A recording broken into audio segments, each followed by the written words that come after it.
बड़ी भूख लग रही है, पर खाना कब तक मिलेगा पता नहीं। क्या करूं? हाँ, अभी तो वैसे भी कोई काम नहीं है, तो जंगल जाकर देखती हूँ, शायद कोई बढ़िया सा फल मिल जाए मुझे खाने के लिए।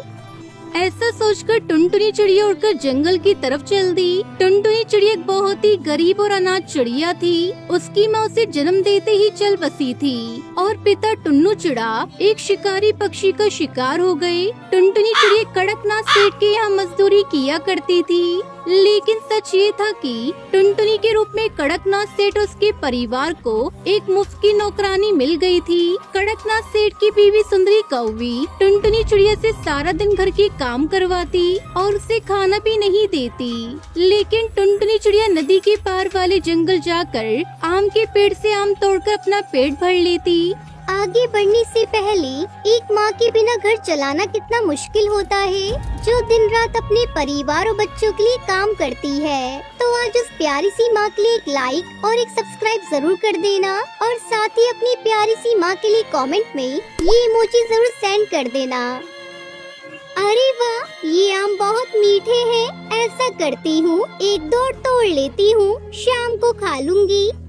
ऐसा सोचकर टुनटुनी चिड़िया ने कुछ और आम तोड़े और उन्हें अपने साथ लेकर कड़कनाथ सेठ के घोंसले की तरफ चल दी। वो आम खाते हुए जा रही थी और बहुत खुश भी थी, लेकिन फिर अच्छा, तो तू यहाँ है महारानी, कामचोर कहीं की, और ये आम कहाँ से लाई रे?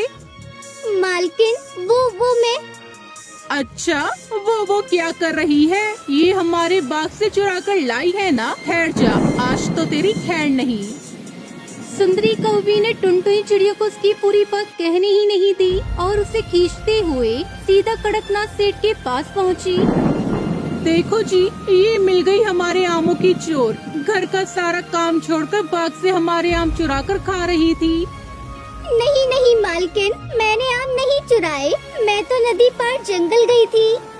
चुप हो जा, नमक हराम कहीं की, तेरा कोई नहीं। ये सोचकर तुझ पर तरस खाया हमने, लेकिन सच है तुम फटीचर पक्षी कभी किसी के सगे नहीं हो सकते। उठाओ इसे और फेंक दो हवेली से बाहर।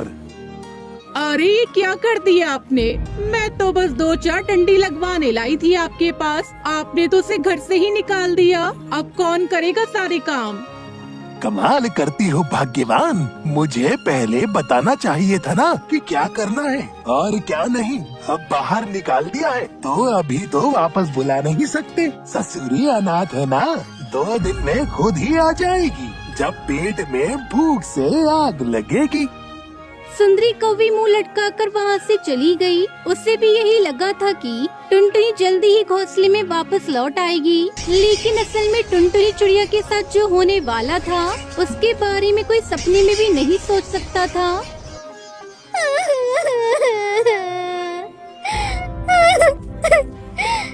माँ, बाबा, आप क्यों चले गए मुझे छोड़कर? अब मैं कहाँ जाऊँ?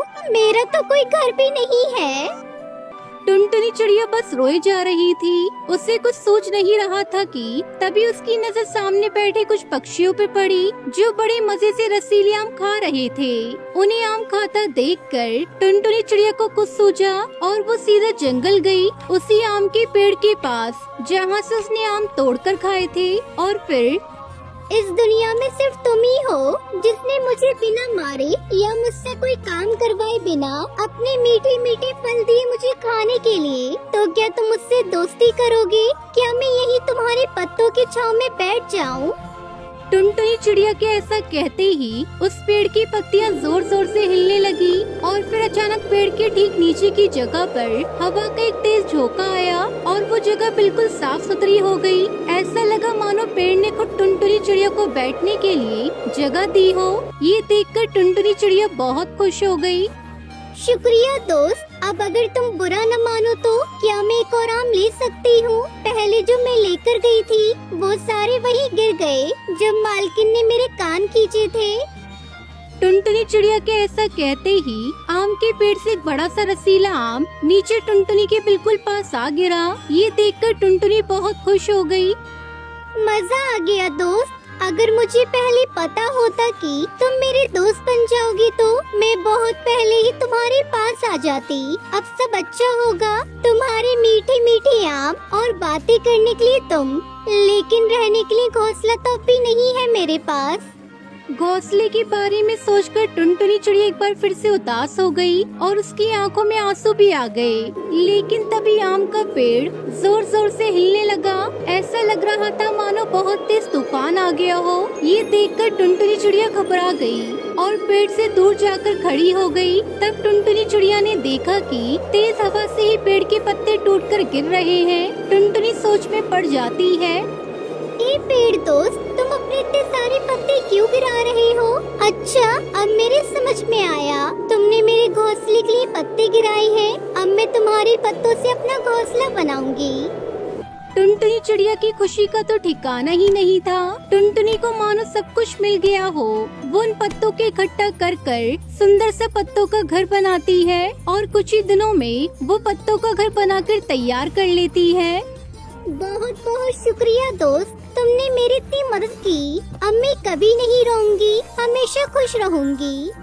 टुनटुनी चिड़िया को अब खाने के लिए आम और सुख दुख बांटने के लिए एक नया दोस्त मिल गया था। इस तरह टुनटुनी चिड़िया खुशी खुशी पत्तों के घर में रहने लगती है।